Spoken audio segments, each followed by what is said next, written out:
नमस्कार, स्वागत है आपका जेजेबी न्यूज में। मैं चंद्रभूषण विश्वकर्मा। देश की आर्थिक राजधानी मुंबई से सटे ठाणे को डेवलप किया जा रहा है, स्मार्ट सिटी बनाया जा रहा है और तरह तरह की सुविधाओं से लैस किया जा रहा है ताकि यहाँ के आम आदमी, आम नागरिक उसका फायदा ले सके, उन्हें सुविधा मिल सके। पूर्व नगर सेवक संजय घाड़ीगांवकर ने एक ऐसा महानगर पालिका को सुझाव दिया है कि अगर आप धनवान हो तो और भी उत्पन्न आपको मिल सकता है। हमारे साथ इस वक्त मौजूद हैं पूर्व नगर सेवक संजय घाड़ीगांवकर जी और हम जानने की कोशिश करेंगे कि आखिर ये सुझाव क्या है और कई तरह से ऐसे अवैध कारोबार हैं जिसमें मनपा अगर चाहे तो उससे भी अच्छी कमाई कर सकती है और उसकी सुविधा आम नागरिकों तक पहुंचा सकती है। सबसे पहले सर जेजेबी न्यूज में आपका स्वागत है। सर, देखा जाए तो ठाणे महानगर पालिका स्मार्ट सिटी बना रही है, सेकंड मुंबई थाना बन रहा है, लेकिन आपने आज क्या क्या सुझाव दिया और उसमें कितना उत्पन्न बढ़ सकता है? मैंने जो सुझाव दिए हैं वो सब सुझाव महापालिका को मालूम ही है, उनके ही है, लेकिन पता नहीं क्यों उस पर अमल नहीं हो रहा है, या कोई दबाव है या वो करना नहीं चाहते। दो बातें हैं। तो मैं पूर्व नगर सेवक था, मैंने जो ये 3-4 दिन से पेपर में पढ़ रहा हूं कि अब पैसा नहीं है, बहुत तकलीफ चालू है, सब चीजें, तो बोला ये सब मामूली जो चीजें हैं जो कर सकते हैं वो चीजें इन लोग क्यों नहीं कर रहे, क्या इनको तकलीफ है, क्या इनको दबाव है। उसके लिए मैंने लिखत में आयुक्त को, महापौर को, स्थायी समिति सभापति को, विरोधी पक्ष नेता को, चारों को मैंने लिखत पत्र दिया और उनसे गुजारिश की है, विनती की है कि भाई आप ये निवेदन का हिसाब करो और ये हिसाब में अपना कामकाज करो तो आपको इनकम हो सकती है।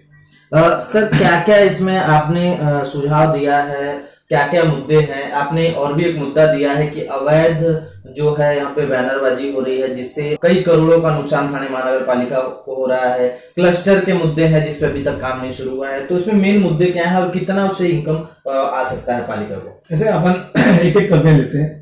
पहला मुद्दा है कि जो अपने फेरी वाले हैं, जो अपना गाड़ी लगाते, हाथ गाड़ी लगाते, धंधा करते हैं, कोई भी रास्ता लो, कोई भी जगह लो ठाणे महापालिका क्षेत्र में, तो उन लोग जो हिसाब से धंधा लगाते करते हैं तो उनसे महापालिका को ऑक्यूपेशन फी, प्रोफेशन फी और परवाना फी, ये 3 चीज लेने का उनका हक है महापालिका का। अगर इस पे काम किया जाए तो 150 से 200 रुपए का करोड़ का इनकम महापालिका, इतने आज महापालिका में फेरी वाले हैं। और इसका ये करने के लिए ये जो ठेले वाले हैं इनके लिए सुप्रीम कोर्ट ने कानून पास किया है, ऑर्डर दिया है कि इनके लिए एक पॉलिसी बनाई जाए, एक योजना बनाई जाए, लेकिन वो योजना बनती नहीं है, हॉकर्स जोन बनते नहीं है। और ये जो इनकम है ये कुछ भ्रष्ट अधिकारी राजनीति से प्रेरित होकर गुंडा लोग या उनके कार्यकर्ता लोग ये हफ्ते जमा करते हैं, हफ्ताखोरी चालू है और महापालिका का पैसा ये अपने घर पे लेके जाते हैं। सर, आपने कहा कि सुप्रीम कोर्ट का आदेश के बाद भी ठाणे महानगर पालिका उस पर काम नहीं कर रही है, जिसका हफ्ता वसूली हो रहा है। सर, देखा जाए तो थाने में बहुत सारे ऐसे इलाके हैं, चाहे वो इंदिरा नगर लीजिए या किशन नगर लीजिए, जहां पे बड़े मात्रा में फेरी वाले लोग हैं और फेरी वाले लोगों का भी कहना है कि अगर ठाणे महानगर पालिका हमें कुछ सुविधा मुहैया कराए, जगह मुहैया कराए, तो हम सही तरीके से अपना व्यवसाय कर अपना जीवन यापन कर सकते हैं। आपने आरोप लगाया है कि इसमें हफ्ताखोरी चालू है। सर, कितने अधिकारी इसमें मिलजुल के ये सारी प्रक्रिया को अंजाम दे रहे हैं? कैसा है, इसमें जो भी अधिकारी या जो भी महापालिका का कर्मचारी इन्वॉल्व रहेगा वो खुद आगे नहीं आते, इसके लिए एक संगठन बनाया जाता है। और अगर आप इस बारे में जो ठेला लगाते हैं उनसे अगर आप बातचीत करोगे तो आपके ध्यान में आ जाएगा कि उनको पैसा कैसा जमा करने के लिए बोला जाता है। तो ये जो गलत तरीके से पैसा बाहर जा रहा है, अगर अपन फेरी वाले लोगों को, ठेले वालों को अपन जगह मुहैया कराते हैं कानून के तहत, तो अपने को जो उनको लाइसेंस देते हो, लाइसेंस फी 70 से 80 करोड़ रुपए अपने को मिलेगी। इतने फेरी वाले आज थाना में है, ये बहुत जरूरी चीज है। उसके लिए मैंने लिखत में दिया है कि अगर आप ये करते हो तो आपको रास्ता फी, ऑक्यूपेशन फी और लाइसेंस फी और प्रोफेशन फी, ये सब चीज में आपको 150 से 200 करोड़ रुपए सीधा इनकम मिलेगा। और जो उनको जो फेरी ठेले वाले को जो मारा बोलते हैं ना, मारपीट की जाती है उनसे हफ्ताखोरी के लिए या तकलीफ देती है, वो भी तकलीफ नहीं होगी, रास्ता क्लियर हो जाएगा, फेरी वाले जोन बनेंगे तो ट्रैफिक का मसला हल हो जाएगा, फेरी वाला को भी एक प्रोटेक्शन मिल जाएगा और महापालिका को इनकम मिल जाएगा। आज देखा जाए तो थाने में हर जगह पे अवैध तरीके से पूरा थाने अगर देखा जाए तो बैनर से भरा हुआ है, तो इस पे लेके भी आपने अपने प्रश्न में सवाल किया है। क्या लगता है कि कितने की कमाई थाने महानगर पालिका को होगी, और जो अवैध तरीके से आज काम चल रहा है तो उसमें किसका फायदा होगा? ऐसे बैनर जाहिरात डिपार्टमेंट जो है, एडवर्टाइजिंग डिपार्टमेंट जो है थाने महापालिका का, उसमें जो करार किए गए उसको फिर से एक बार देखना, उस पर विचार विमर्श करना और वो करार को वापस मॉडिफाई करके नए से करना आज जरूरत है। क्योंकि भूतपूर्व जो कमिश्नर थे उन्होंने गलत तरीके से ये करार किए थे, उसका मुआवजा हम भुगत रहे हैं। आज अपन देखेंगे तो चौक सुशोभीकरण बोलते हैं, चौक को ठीक ठीक से उसको सजाना, तो उसमें अपना पैसा बर्बाद हो गया। दूसरी बात, ये जो कॉन्ट्रैक्टर है इनका सेंटीमीटर और मिलीमीटर जो रेट है वो महापालिका के अनस्किल्ड लेबर को मालूम नहीं होता है, स्टाफ को मालूम नहीं होता है।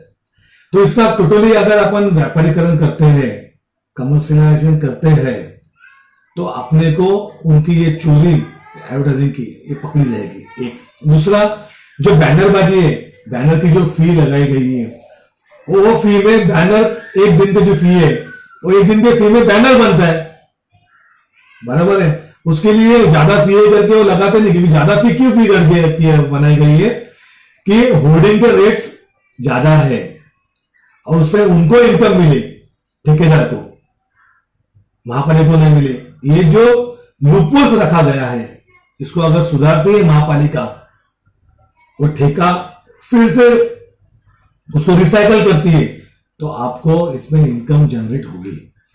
सर दूसरा एक चीज है, रिसाइकल करेगी तो इनकम जनरेट होगा, लेकिन देखा जाए तो आज अगर लीगल तरीके से 10 या 12 बैनर होर्डिंग्स के ये किए गए हैं तो इलीगल तरीके से उससे डबल हैं, तो ऐसे पे पालिका कार्रवाई क्यों नहीं करती?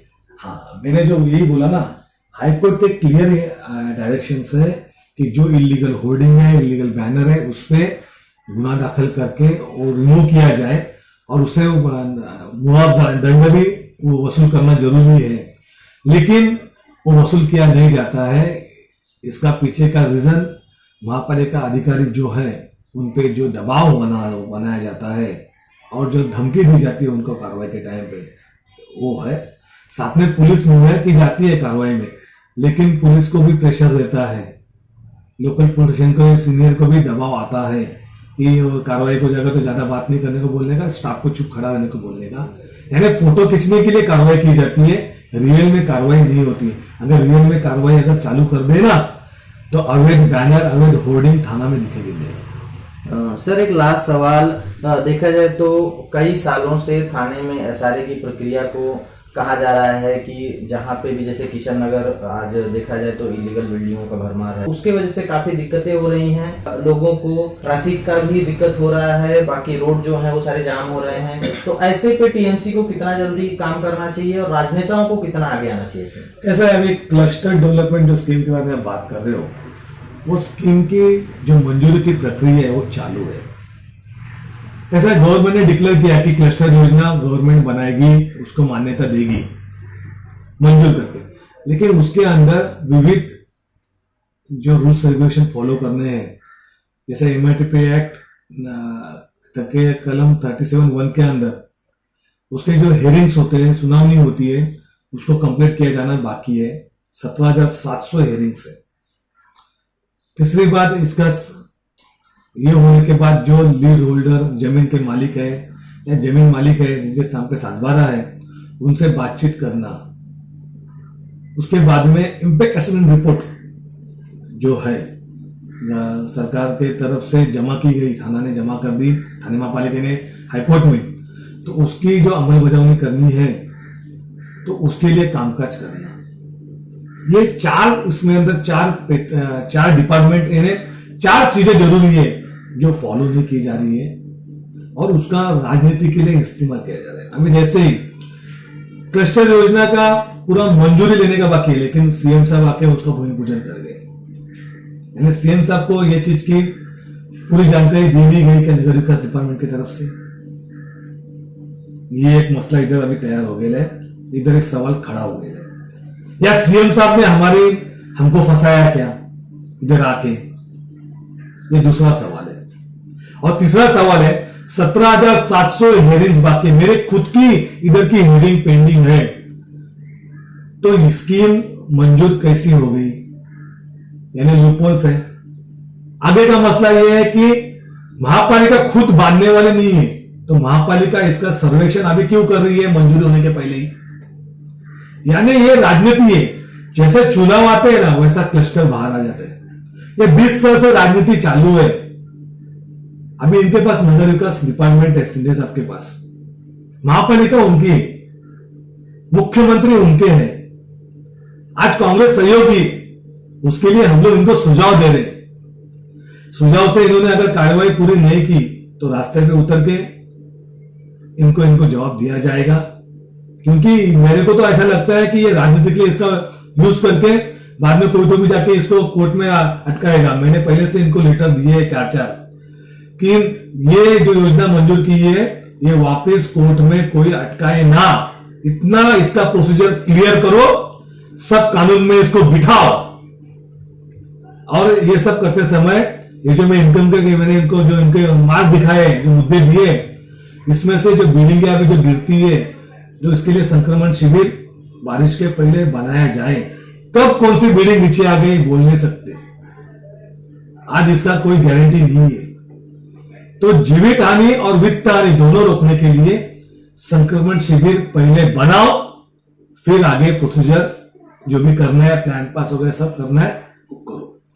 सर, आपने अभी कहा कि ये जो चीजें चालू हैं क्लस्टर को लेके, अभी तक वो पास नहीं हुआ, लेकिन मुख्यमंत्री ने उसका थाने में पूजन किया गया, तो क्या लोगों के साथ धोखाधड़ी हो रही है? क्योंकि अगर इस चीज को पास नहीं किया गया है और मुख्यमंत्री ने पूजन किया तो आम पब्लिक का क्या? क्योंकि आम पब्लिक को तो ऐसा लग रहा है कि मुख्यमंत्री ने अगर उद्घाटन किया है तो सारी चीजों को नियम के तहत बैठाया होगा, नियम के तहत काम किया होगा।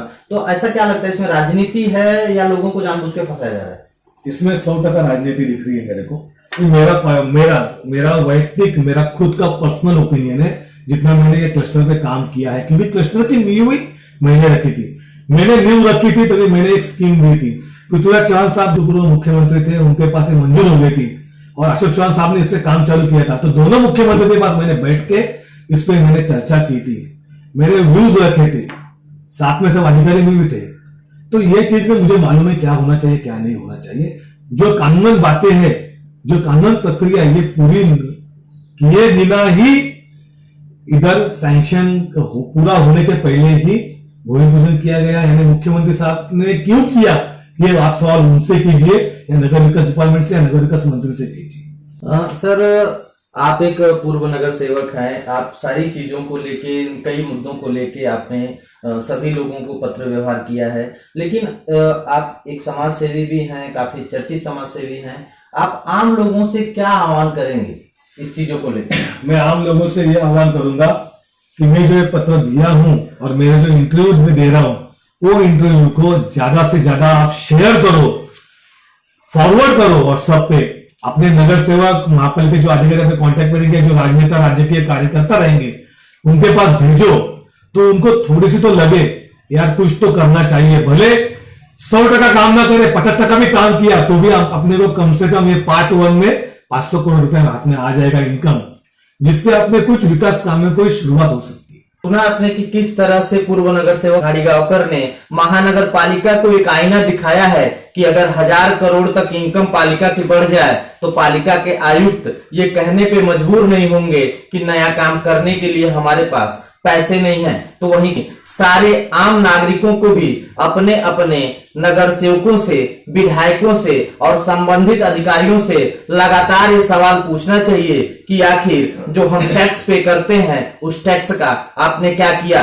तो वहीं अवैध चीजों को रोकने के लिए आम नागरिकों को भी आवाज हमेशा उठाना चाहिए। इस सारे सवालों के जवाब के लिए लगातार हम आप तक पल पल की अपडेट पहुंचाने की पूरी कोशिश करेंगे। तब तक आप बने रहिए हमारे साथ। वीडियो जर्नलिस्ट शिवम शुक्ला के साथ चंद्रभूषण विश्वकर्मा, जेजेवी न्यूज थाने।